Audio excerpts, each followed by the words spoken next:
Thank you very much for that slightly reluctant applause. I know whenever you get a supplier, it's a bit like, we don't really want to hear from you, we want to hear from someone else. But I'm not going to take too much of your time at all. You have my permission, if I go any more than 5 minutes, to turn your chairs around or start booing. I'll take that as the sign that I'm outstaying my welcome. My job really is just to tell you a little bit about who we are before I introduce Kathryn. I've now introduced Kathryn, so I've done that part of it already. But who is TriPad? Really, our mission is to be the best provider of talent acquisition software around. So we do that through a couple of different methods, but we actually follow the Richard Branson methodology of hire fantastic people or hire smart people, give them a challenge to reach, give them the autonomy to achieve those challenges, and then they in turn are going to deliver great products and services to the clients. So we take a people-first approach, followed by product, followed by profit. And then you can see some of the clients on screen here that we work with to achieve those things. What I should be doing really is talking you through our products, but I don't really want to spend too much time doing this. You all know what applicant tracking systems are. Hopefully the majority of you are using them. I should be telling you about how we saved G4S just over £1.2 million in the first year of their contract using our applicant tracking system and onboarding systems. I'm not going to do that. I should be telling you about how Tesco managed to hire over, they managed to screen 20,000 graduates using a team of 3 recruiters using our video interviewing software. I'm not going to spend too much time on that. I should be telling you about the BBC's new Talent Cloud platform, which is using our freelancer management system. I'm not going to dwell on that, but what I have learned from this morning, from the presentations we've had already, is that we love stats. I haven't brought any stats with me, so I've made some up on the spot. And to get through to those stats, I'm going to borrow Dan's technique of a quiz. So I've come up with this on the spot, so forgive me if it's not very good. But you are on a date with your significant other. It could be your first date, it could be you're well into your 3rd year of marriage, as I am, and you're trying to come up with inventive ideas to keep the magic alive. But you have 3 options. You can either go to KFC for a family bucket, you can go to you can go to Pizza Hut and share a large stuffed crust pizza, or you can go to Subway and have 2 footlongs between you.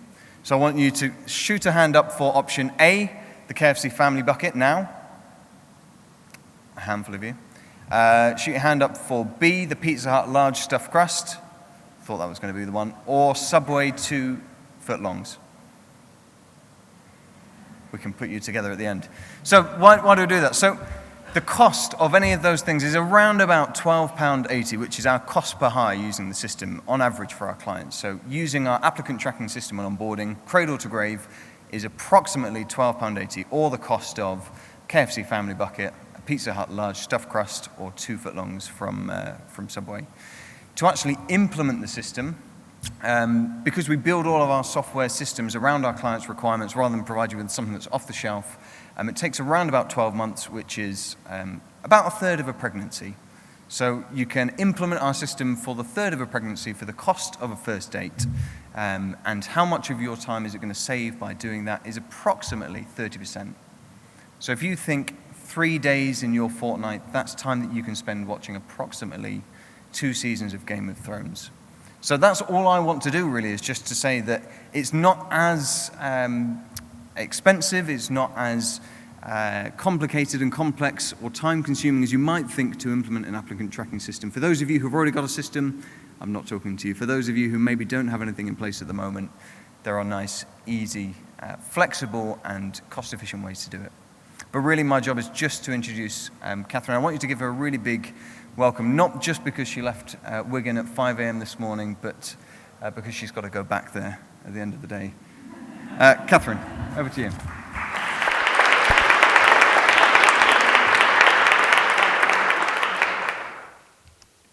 Thank you. Now, I've not got a clip for this. It won't clip on my dress, so fingers crossed I'm all right there with the sound, yeah? So diversity inclusion, fab presentation from Dan. I was at diversity and inclusion best practice event yesterday, a global one. Mind blown, to be quite honest. You know, there's so much going on in this space, and how do we keep up, and how do we keep up with the trends? Talking about transgender issues, was that even on our agenda 10 years ago? It's now on our agenda, so what's coming up in the next 10 years? If you've not got a D&I strategy, you really need to be thinking about it. Before I dive into what we've done and who we are, for those who don't have a D&I strategy, don't be scared about finding the information. There's so much online, so much research about how having diverse and inclusive workforces affect not only profit of the business, but productivity. So the business case should be quite straightforward. There is so much data online on the government website. I know if you're not into data, I am, but if you're not, it might be a bit tedious. Get onto the ONS website. You can find out what the region is like, what the BAME population is, how many male, how many females. It's not that difficult to get, and I think we can sometimes put blockers in the way to get this information. Now, what I will say before I start is we're by no means leaders in this category. We're just starting on the journey like everybody else, and I just want to share with you what we've done, what we've learnt so far, and what our next steps are. And go easy with me on the questions, I have been up since 5. So what I'll cover today is who Sodexo are, our recruitment numbers, and then 3 things that we've done around D&I. I'll talk a little bit about our networks and what you can take away from today. So first of all, we'll just go into who Sodexo are, and I'll just show you a really short video.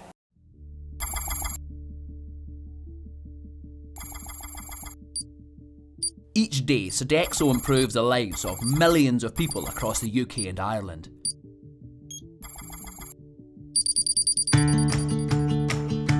From the early risers working in the Scottish North Sea, whose workplace we make a home from home, to the FM managers whose sites we improve with world-class energy and asset management. The thousands of office workers whose lives we improve every day with over 100 best-in-class services that make life welcoming, easier, inspirational. To the vulnerable people, our carers visit, giving not just care, but the human contact that makes all the difference to their day. The lunchtime school children whose imaginations we feed, and university students who we cater for and whose accommodation we look after. And the countless patients and families who every day Sodexo feed, welcome and help, whose environment we keep clean, maintain and make safe and comforting. To the big game spectators whose day, win or lose, we make very special.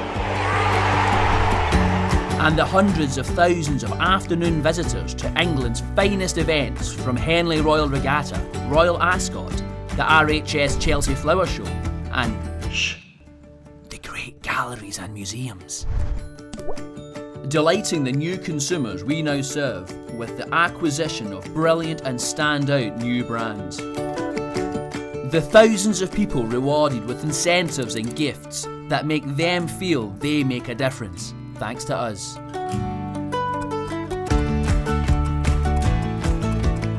We improve the quality of life of those working in public services. We support offenders in prison and in the community through training and rehabilitation programs, helping them to turn their lives around. And every day across the UK's largest barracks, the armed forces and their families get a warm and personal service that makes their lives better. And we improve the efficiency and everyday experience of the workplace of those who provide our pensions and benefits, deliver our justice, and manage our driving licences. At the end of the day, by focusing on their needs, we make every day a better day for each of the millions of people across the UK and Ireland.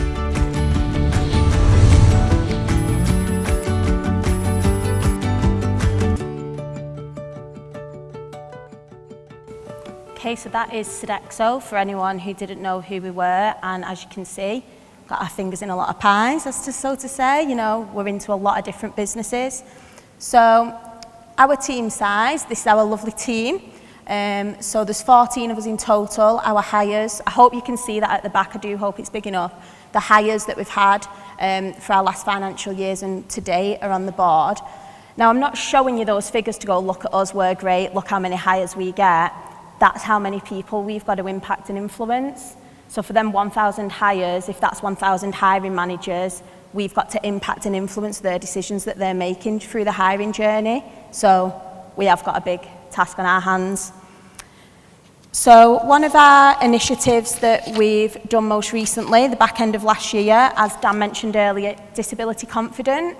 So we were a disability committed employer, so level 1. We've now got level 3 status, which is leader. I went to a forum last week with regards to Disability Confident, and if anyone, can I just get a show of hands, is anyone actually signed up to Disability Confident in the room? Okay, so a few. I don't know if you guys will agree, but the support that's out there for this initiative is amazing. The government are doing a really good job. There's lots of workshops, there's lots of case studies on the government website. So if you're not signed up, have a look at it. You've all probably already got practices in place that you would meet level 1. So why not get that stamped and get that accreditation? As Dan said, it doesn't cost anything. Also, something I would mention is we found that the difference between level 2 and level 3 isn't that great with regards to what you need to show as a business. So we decided, you know what, why go for level 2? Let's go straight for level 3. So if any of you are at that level 2 point or you're already at level 1, just go straight for level 3. You can do it. We did. So with regards to being a disability confident leader, there are 3 main things that we needed to evidence as a business. So we needed to be transparent on what we will do and what we are going to do. Our systems needed to support the scheme, and we obviously needed our staff to be trained. So without going into all the detail of everything we did, we were really transparent around reasonable adjustments. So I'm sure everyone in the room asks, are there any reasonable adjustments that need to be made to attend an interview? But we never really asked, do you need any reasonable adjustments to actually apply for this position? And that's something that's really important. If someone's dyslexic, they might actually really struggle to apply for that role. So how can we support them and what are we doing? So we worked really closely with Tripad, and they put us an accessible page on our website. We set up a mailbox for reasonable adjustments. So if a candidate is thinking of applying for a role but needs some support with that application process, they can email in, we'll give them a call, and then whatever it is we need to do, within reason, we'll put in place. We've set up the accessible help page, as I've said. It's amazing what software can do these days. I was delivering some training a couple of weeks ago, and the lady was visibly impaired, and she said, if you can just ping me that on an email, my phone will read it to me later. We put these blockers in place, but actually there's software out there now that doesn't need to be a blocker. You know, that lady can read and understand everything the same as everybody else. She just needs it on a phone, not on a big screen. So there's little things that we can do that make a big difference. We added, with the help and support of Tripad, the disability icon onto roles. I don't know if you can see that clearly.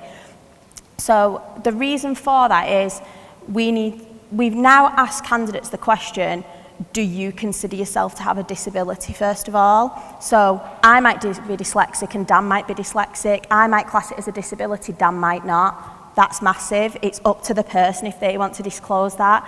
Some places around the world, you have to have a certificate to prove you're disabled. That's not how the UK works, and that's not what the definition is.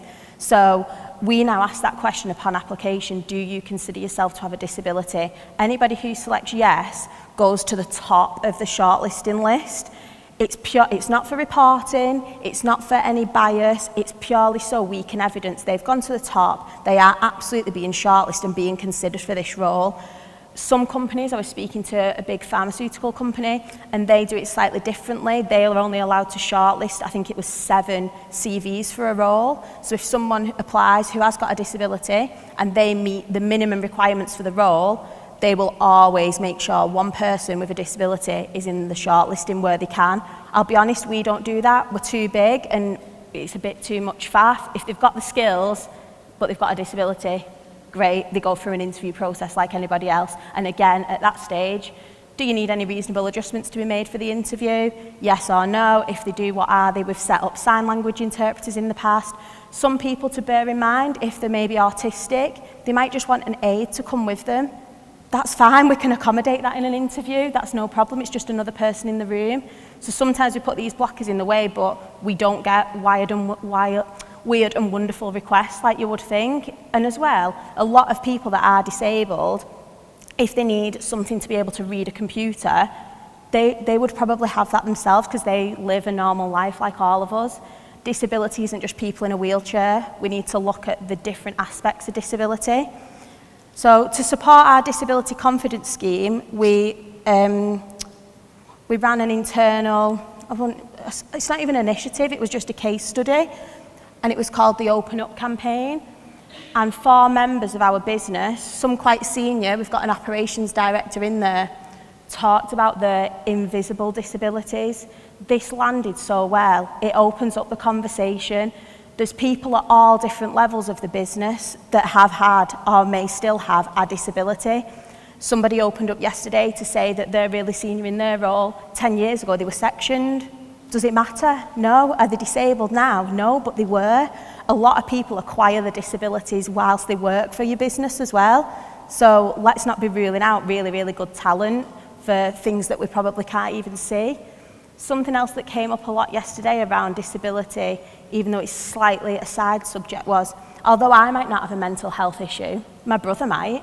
Am I equipped to support my brother? What's the business doing to equip me to have those conversations with my brother or a colleague? So it's such a big field, and we all just need to be talking about it, and we'll make progress. So that is our disability confident leader status, and that came about from a public service pledge that Sodexo implemented. So I think it was 2015 when this was first launched, and then it was relaunched last year.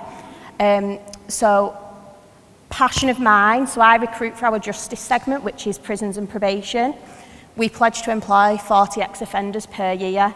So I'm going to slightly, access screening, I'm going to slightly contradict something you may have said before, but why are we screening out people with a conviction if it doesn't matter for the job? If they don't need clearance, why would we screen them out? I've had a driving ticket, technically that's an offence. Someone might not have had insurance on the car but thought they did. That's an offence. Sometimes you just got to be a bit more mindful of what these people have been through, and if we're in a society where we're saying they go through prison and they're rehabilitated, why wouldn't we be offering them some jobs? In prisons, there's people working in call centres, there's people trained as baristas. You know, we should be offering them jobs. It's an untapped talent pool. You know, they just want to come out and live a normal life like everybody else. We're not just putting this pledge up and doing nothing about it. As a company, as I've said, we've got prisons and probation services, and it's only 2 at the minute, but we have recruited 2 people that are in our probation service into our healthcare segment, working within a warehouse. Now that is huge for us. It's always been such a taboo subject, even though we're really passionate about rehabilitation as a business. We've started the journey, we've done it, and they're doing really well. We've also teamed up with Ban the Box and Clean Sheet. So Ban the Box is basically, if they don't need a level of clearance that requires you to know about their conviction to apply for a job, then don't ask them the question, ban the box. And Clean Sheet is a company that work with people upon release from prison and coming out of probation, and we just basically advertise all our roles on their website.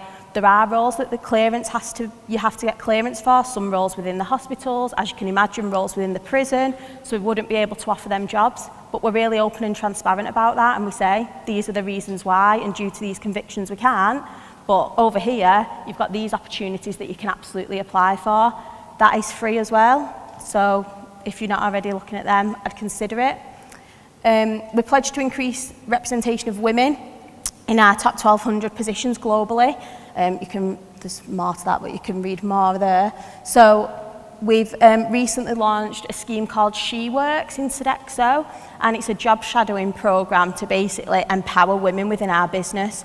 We all know women tend to get to this level and then they don't quite make it, and they don't quite get into those exec positions. So let's get some shadowing going on at those exec positions and show that there is women out there who absolutely deserve to be at that level. We've done a lot of work around that.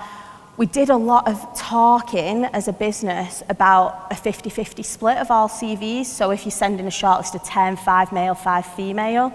But then we decided, you know, why would we just be shortlisting a female purely for that? What if we put that lady that man for that matter, through a really awful interview that he knows he's not going to get that job or she's not going to get that job just to tick a box? So we're not doing that. We're doing, as Dan said, if the shortlist is 10 men, unfortunately it's 10 men. If it's 10 women, it's 10 women, great. But we're just trying to, again, talk about it, raise awareness and change people's perception on the flexible working piece. We pledged to become a disability confident leader, which we did. We pledged to employ 800 apprentices. I'm sure any big companies have got stung with the apprenticeship levy, so we've really made use of that. All of our prison custody officers now go through an apprenticeship scheme, which is great. And then the last one was we pledged to employ 200 ex-services personnel per year. So we work really closely with a company called CTP. Again, they're free, so if you're not using them, you may as well. They work with everybody coming out of the forces. We'll have some interaction with CTP, and we've seen some real success in some quite niche areas, so engineering, facilities management. So there are people coming out of our forces with the skills that we need in our business, and we've had some real success. It's free. They do job fairs all over the UK. So if you're not looking at CTP, I would consider them. All our roles automatically link to their website, so it's dead easy. So that is a little bit about our public service pledge.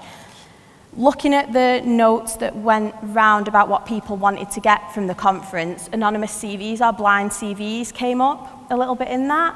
So I'll let you read the statement as I'm still talking, just because of time.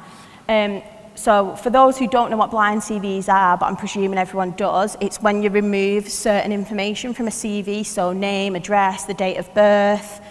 You can remove whatever you like. Some companies go as far as to remove the dates of employment within a business. I'm sure we've all been there with hiring managers where they're absolutely adamant they need 3 years experience in this, and you know you've got an amazing candidate who's only got a year and a half, and it's just so frustrating because they won't take them and they won't shortlist them, and you know, this would remove a lot of that basically. So we trialled it back in 2017. I'm actually quite embarrassed to say that, but time is going so quick, it was 2017. And we removed name, address, date of birth, gender, religion, ethnicity, and university institution from all CVs within one segment, which was corporate services, for a number of roles, as it was a trial. We worked really closely with Tripad on the functionality of it, and what we had to do, candidates had to complete the profile basically in order for us to be able to totally anonymise it. So we trialled it. There was a 6% increase in BAME hires in that segment. Now, some of the research is a little bit questionable based on the locations and how many roles they did. So we decided, right, we've learned a bit from that. We again worked with Tripad to make the interview booking process a little bit easier because we needed to go from names to numbers, which can be a bit confusing. So we worked on that. The CV format wasn't great. So again, we worked with Tripad to make that look really nice, because I'm sure you get it from managers where they say, oh, I don't like the look of that CV. And they're just talking about like the layout and the format. And it's like, just look at the content, you know. So it was all the same CV then. So there can't be any bias in that way. So basically, we've decided to trial it again. So it'll be going live in a couple of weeks because, again, we've worked with Tripad. We don't want to put a blocker in the way for the candidate where they have to complete a profile. We want them to just be able to upload the CV. But we do know everyone formats the CVs differently. So there is potential that there is still going to be some information getting into that CV that we don't want to be in there. But I speak to a lot of companies about this, and a lot of them are still doing it manually because that's the only way to truly remove everything. If you program a computer to say remove date, it's going to remove every single date that's on that CV, and some of it might be relevant. So we're going to trial that again, and I'm happy to come back and tell you in detail how it went when we do a bit of a bigger trial across a number of roles. The pros and cons of it, I won't go through all these in detail. Obviously, diversity, skills, it's only looking at the skills. A comment that I heard yesterday was that millennials and Gen Z, who are now actually coming into the workforce, are not only expecting, they're demanding to work for an inclusive company, and they want to be able to bring their whole selves to work, and if they can't, they simply will leave or won't join your business. So from that aspect, is it a good thing to do? Yes, maybe, who knows? You know, it is still a lot of time and effort. It is case by case, you know, some roles it might not work for. The time and cost, as I've said, I know a lot of companies are still have a system that can support it, but then they're still having to remove some elements of the CV themselves. And then something we found is that the bias is just being pushed to a next stage, which is the interview. So if they were going to be biased on a CV shortlist, they're just still going to be biased at interview. So again, we did another trial in a segment. which was called the D&I Champion scheme. So the best way to describe it whilst we're under time pressure is like having a conscience on your shoulder throughout the recruitment process. So a number of people from this segment went through an external training course all about unconscious bias, challenging, impact and influence, and they would sit on the campaign call all the way through to interview and challenge that hiring manager's decision process. So, well, you just said Bob did that, but Jane did that better, so why are you giving Bob a higher score for that and not Jane? And just really getting into the nitty-gritty of, are you making the right decision? Because everyone's got unconscious bias, we can't help it. If someone talks to me about spreadsheets, I love them, I'm like, oh my gosh, they're my type of person. You can't help it, it's ingrained in us, so this person's there to be a conscience and really try and change your decision-making process and how you think about things, but equally, they just want you to get the right person for the job. It's not about meeting targets or anything like that. So we trialled it in one segment, everybody loved it, but then the feedback was, did it change our hiring decision? And everyone said no. So are they being honest? It is an emotive topic, maybe not, but why would we then roll it out if people are saying to us, no, it didn't change the hiring decision? Did we analyse it enough? Should we have put some measures in place? I don't know, but at the minute, we don't plan on rolling that out across the business. We're going to get anonymous CVs and decide whether that's the right thing to do across the business or not, and then we'll relook at the D&I Champion scheme. But it was really good and people did enjoy it. So that was our anonymous CVs results, more to come on that. So networks and what's next. So first of all, just some quick wins really that you can do as a business. So we've got the following accreditations, so Stonewall, Ban the Box, Disability and Women Work. We added that to all of our emails going out of the ATS, so out of TriPad, they've put those logos on there. So even on the apply email, so just little things, but it's letting people know, look, we're committed to these things. We've also changed our salutations, so the titles. I don't know if anyone saw the article a couple of years ago where HSBC changed it, so you could have a number of different titles on your cards. We followed suit, so people can register as their true, authentic selves and what they relate to. We need to build this into the full onboarding process. That's my next task. This is only at the minute at that one stage, so we want them to be able to use these titles all the way through the lifespan with Sodexo. We've got a number of networks, so we've got Sew Together, which used to be Women in Work. That's our most popular. They do lots of events and road shows throughout the year, just really good networking opportunities, and they get speakers from different areas of the business. We've got a Generations Network, Pride, which again is really successful, and Origins. I've listed on the board some of the training that we've got. So we have a Spirit of Inclusion training, which talks all about inclusion, as it says. That's mandatory for all new starters with our business. We've also got unconscious bias e-learning, inclusive workplace, disability confident, something that's really useful, a faith calendar and fact sheets. That's really useful. We do blogs. So the next thing for me is, like I said, onboarding. We want to make it, I'm not a gay black man, so I don't know what a gay black man wants as part of his onboarding process, so who am I to say, this will work for you? So we're going to go to the networks with, this is our onboarding process, does it fit for you? Yes, great. Does it work for you? Yes, great. And if it doesn't, what do we need to change? What do you want to see in that will really help and support you joining the business? The gathering of data. I'm sure everyone has the issues with answering the Equal Opportunities questionnaire. So we're hoping when onboarding goes live with TriPad this year, we hope, then we're going to try changing where we ask the question. So at the minute, someone's really vulnerable, they're applying for a job, they've bought into the business, and we're saying to them, tell us all about yourself. Some things that might be really personal to them. So we're going to try moving that to point of when they've been offered the job. So they're a bit more comfortable with the business, they know that they're supported, and we've offered them the position, they've got the contracts and offer letter, now give us all this information. We ask certain questions on our what we call our employee engagement form, but it's just like a form with bank details on and everything, and would you feel comfortable knowing that that's not going to be shared anywhere? Probably not, so we need to get better at that so that we've got some good solid data to evidence if there has or hasn't been a shift. Another on trial, as I've said, and then something I've heard that a lot of people are doing is around the wording of their adverts. So making sure that the language is inclusive and that it's not male or female bias. So we're going to look at that. But also something that got brought up a few weeks ago is reading age. The average reading age in the UK is like 7 or 11, I can't remember out of the two. Some of my adverts, you know, the wording I use in them can be quite technical, so are we really positioning ourselves right in the market? That is the market we're all fishing in, that's the average age of reading in the UK.